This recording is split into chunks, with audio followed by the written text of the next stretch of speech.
angel of the Lord appeared to them, and the glory of the Lord shone round about them, and they were filled with fear. It's an interesting thing that when we're confronted with our blessings, sometimes we are afraid. Sometimes our blessings just scare the britches right off of us. And so it was on this particular evening. The angel said to them, "Fear not, for behold, I bring you good news of great joy, that will be to all the people. For unto you is born this day in the city of David a Savior who is Christ the Lord.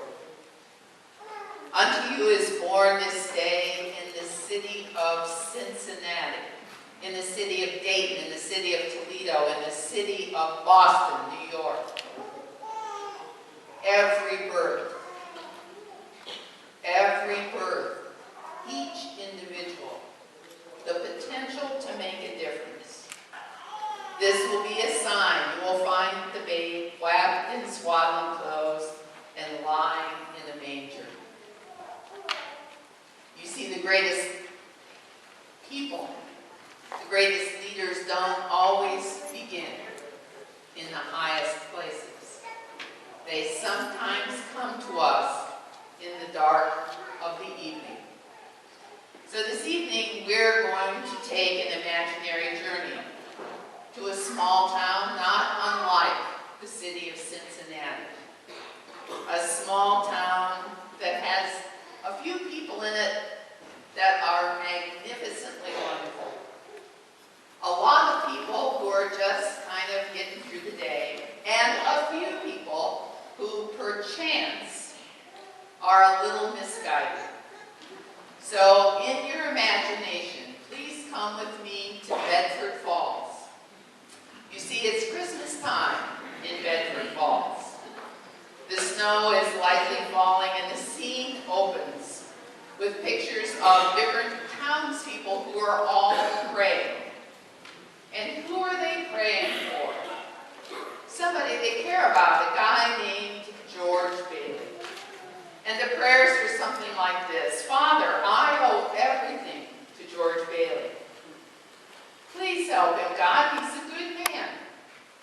God, please help my daddy. God, please help my husband, my son." See, who's praying for you in your hard times? Who's praying with you in the times when perhaps you are having a hard experience? We learn really early in this story the truth of God, that prayers are never wasted, that prayers are always heard, always answered, that prayer never falls on deaf ears. And it was this that was happening this night. You see, God's helpers, the angels, were coming together to discuss how it was and whose job it was to help with a little divine intervention, a guy named George Bailey. Now, they decided on a particular angel. You may have heard of him. His name was Clarence. You see, Clarence was not one of the top-notch angels. In fact, Clarence had been spending 200 years trying to earn his wings. He botched up a few things in the past, but on this particular evening, he was given the assignment because of his faith. Faith like a child. The angels tell Clarence that there's a guy who needs some help, and Clarence is delighted and filled with joy because he wants to give. We all want to give. We all want to help, and we all wonder, is this the time? Is this my opportunity? How am I enough to give? Well, Clarence says, "What's wrong with George Bailey? Is he sick?" And they tell him the immortal line, "Oh no, it's much, much worse. He's discouraged." See, when we're discouraged, when we think it's impossible, when we think that nothing we do sometimes go to places of dark despair. But Clarence is determined that on this particular evening he can help George Bailey and he can receive his wings. The angels said that Clarence needed to know a little bit about George if he was going to help them. And so they started with some of the experiences of George Bailey's life. They take a winter way back in the winter of 1919. Probably none of us were around at that time. And there were kids out playing. You remember they're sliding down a hill on all things coal shovels. Not many of us have coal shovels anymore, but there they go on scoops sliding across ice. And while there are many successful trips, George's little brother Harry sails across the ice, and because he's so light, he goes all the way across and he falls in. And George jumps in to saving. In the process, George develops a problem with his ear, and he's deaf in one ear for the rest of his life. He can't do anything for a few weeks and finally goes back to his job. You remember George's job. He works for Mr. Starts with a G. Where is it on this paper? Gauck. Thank you, Mr. Gauck. I can count on my team to help. They're around here to prompt me whenever I need some prompting. So Mr. Gower is not having a good day.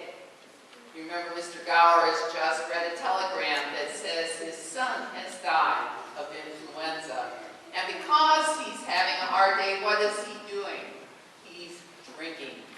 In fact, he's not very competent at the moment that he's filling a prescription. George sees him fill the prescription with poison.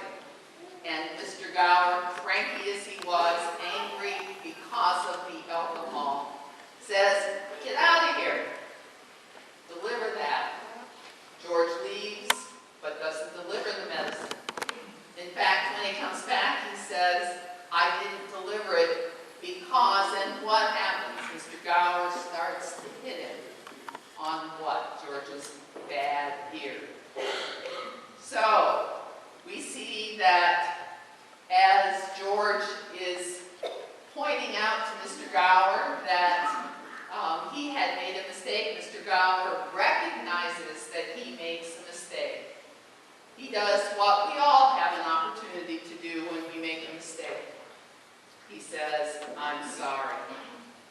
We see that later, George hits that, remember the famous little cigar lighter that looks like a hot dog on the counter of the drugstore? George is wishing, he's wishing that he'll be very rich, that he'll be a millionaire.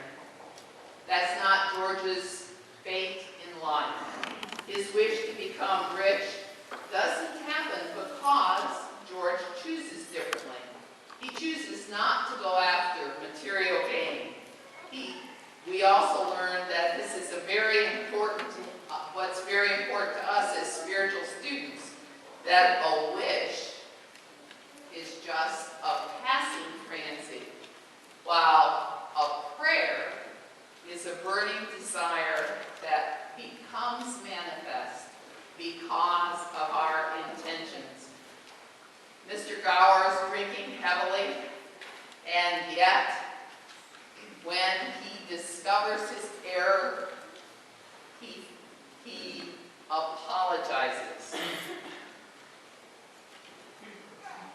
The angel, as he watches this event, sees another character enter the picture, one that's important to this story, a guy named Mr. Potter. Mr. Potter is the bad guy in this particular saga. He owns a bank and he belittles George's father, who's just the president of the small Bailey Building and Loan. George's father says, "I thought when we put Potter on the board of directors that he would not keep But it doesn't work, does it? Because father's only after one thing, mother. When George asks his father what's wrong with father, he says he's a sick man. He's sick in his mind. He's sick in his soul. He hates anyone and anything that he doesn't love. And he looks at his son and says, father doesn't love anyone. He has nothing because he lacks love.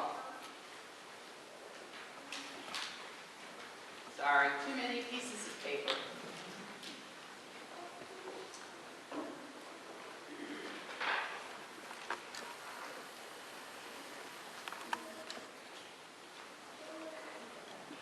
So,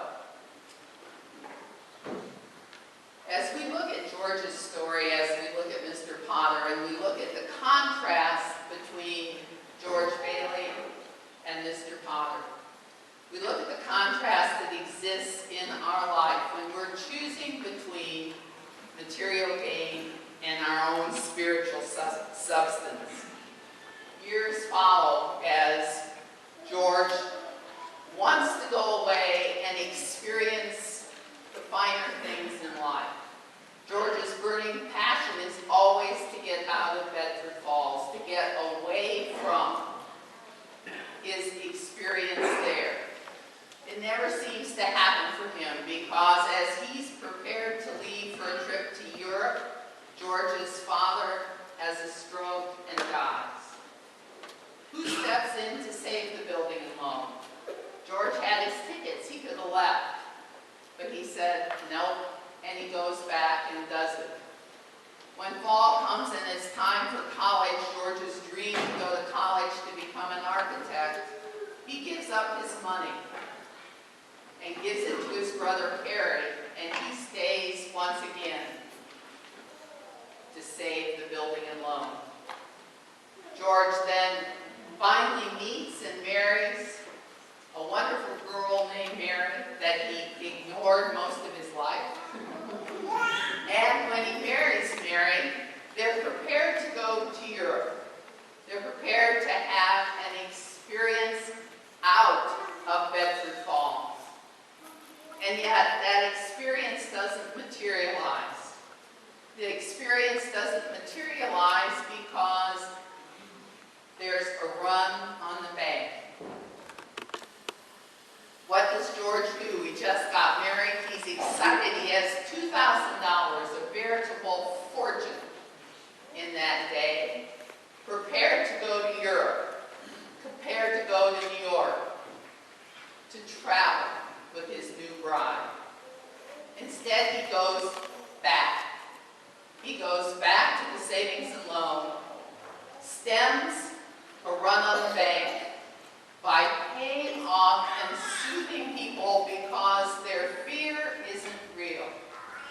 The fear that they are having is founded on rumor. Truth is, all of our fears are founded on our own rumors, our own belief that something bad is happening. But George's faith allows him to give the people enough money that they are comforted and end the day with $2 that he puts in the safe in order to let them grow. It's only after all that's done that he even remembers that that's his wedding day. But because George Bailey is a man who is loved, George Bailey's friends and his new wife have set up a dream honeymoon in a drafty old house that he had broken the windows out of with Mary years early with stones. We can always return to a place of comfort, to a place of substance when we have the faith to allow that to happen. So George has a good life, except he doesn't get out of Bedford Falls. He's trapped. And as he's trapped in Bedford Falls, he has a son, he has a daughter. In fact, he ends up with 4 children. He helps the people in that town by giving them loans, by allowing them to get when we help others, when we allow ourselves to give from our heart, we move from a potter's field of poverty into an abundance of a loving, giving universe. So he enjoys all of his family. It's all working well until the fateful day. The day that the bank examiner is coming and he needs to give them $8,000. Now we have another character in this movie that's important for us to remember. You remember Uncle Harry? Uncle Billy, thank you. I don't know what I'd do without you. So Uncle Billy, a guy who is a tad over the edge of incompetent, but a guy that George supports always, in all ways. George never makes Billy the fall guy, even when the mistakes are really his. So as the bank examiner comes, as they are in trouble, they're celebrating a wonderful event. They're celebrating the fact that Harry, George's brother, had been awarded a medal by the President of the United States for saving hundreds of people in World War II, hundreds of soldiers in World War II. And because of that, we have Uncle Billy, who accidentally puts $8,000 in the newspaper and gives it to who? Mr. Potter. So would Mr. Potter give the money, or is he holding on to that which isn't his, as we often hold on to things that are not ours, that are holding us back from moving forward? George goes and pleads with Mr. Potter. You're the only person in town who can give me $8,000 that I might be saved, that the building and loan might be saved. Potter says, no, George, you're worth more dead than alive.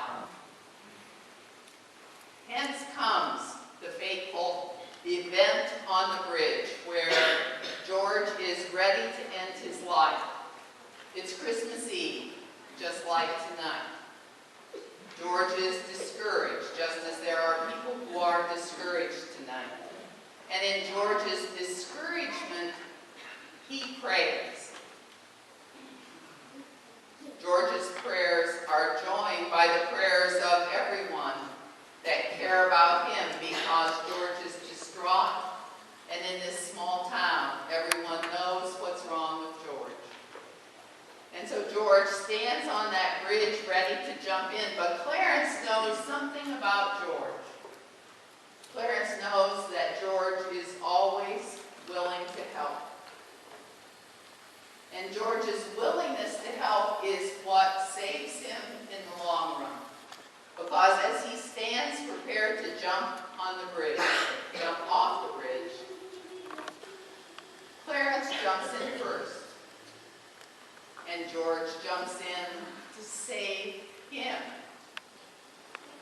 When we give of ourselves to save others, to benefit others, then we are ultimately blessed. George is frustrated when he finds out that Clarence is his angel. Frequently what happens is when we pray and God gives us an answer, it looks like Clarence. And so we don't recognize that our prayers have been answered. When we can move into a place of believing that our prayers are answered, miraculous things happen. So what happens for George? George says, I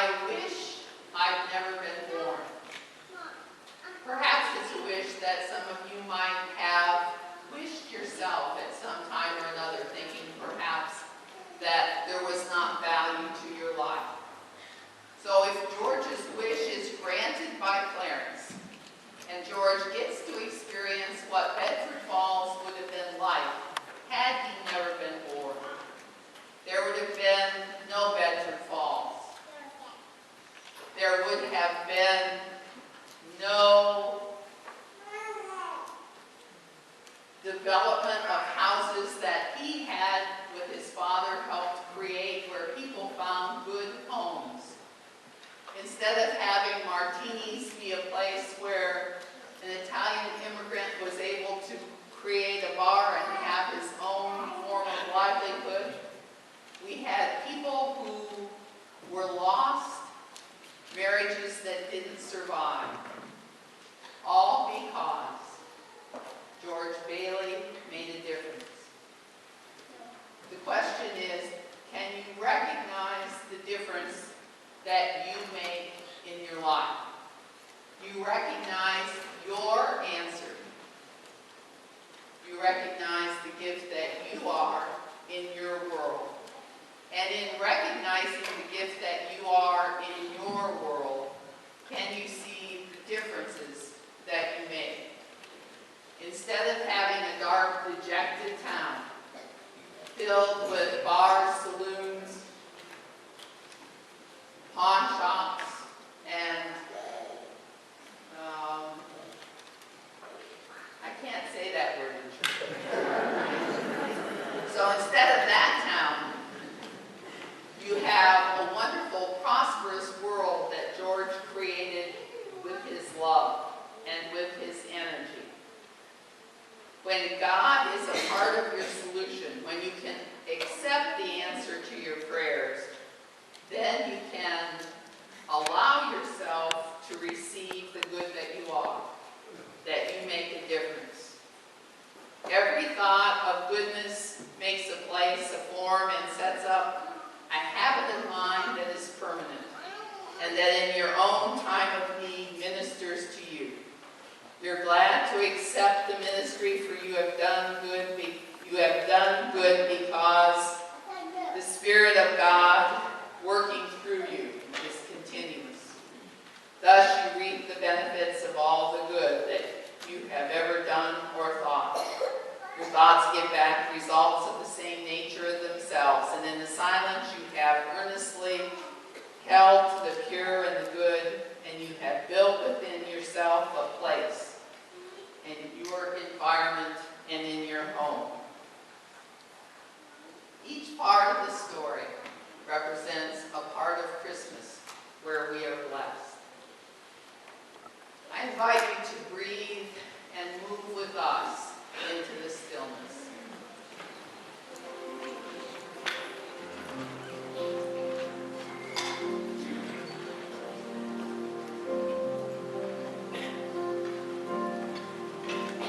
In the stillness of this moment, I feel love. I feel love. In the stillness of this moment, I feel love. I feel love. And I rest and trust and breathe and know that in the stillness